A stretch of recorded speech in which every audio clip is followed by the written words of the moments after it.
நம்ம தமிழ்நாட்டில் இருக்க சேலம் தான் இந்தியாவிலே நம்பர் 1 வெள்ளி கொலுசுங்க ப்ரொடக்ஷனோட ஹப். ஆல்மோஸ்ட் 60% மேலே இந்தியாவில் தயாரிக்கிற எல்லா வெள்ளி கொலுசுங்களுமே சேலம்லேருந்து தான் வருது.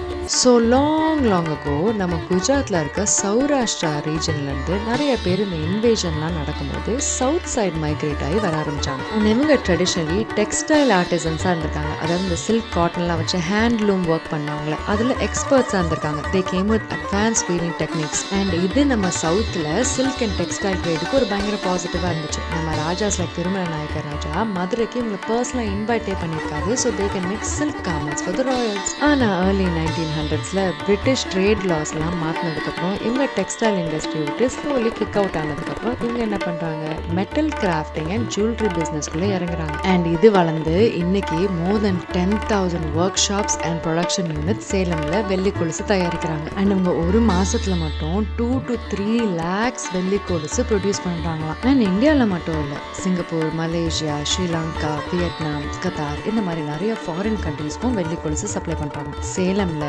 மோர் தென் 1 லட்சம் ஆளுங்க இந்த பிஸ்னஸை டிபெண்ட் பண்ணி தான் இருக்காங்க. ஆனால் அன்ஃபார்ச்சுனேட்லி நம்ம வெள்ளியோட ப்ரைஸ் மேலே ஏற நம்ம ஃபேஷன் ட்ரெண்டும் மாற இந்த மாதிரி லோக்கல் பிஸ்னஸ்லாம் கம்ப்ளீட்டாக டிக்ளைன் ஆக இருந்தது. ஸோ நெக்ஸ்ட் டைம் வெள்ளியில் யாராவது இன்வெஸ்ட் பண்ண நினச்சிங்கன்னா சப்போர்ட் லோக்கல்.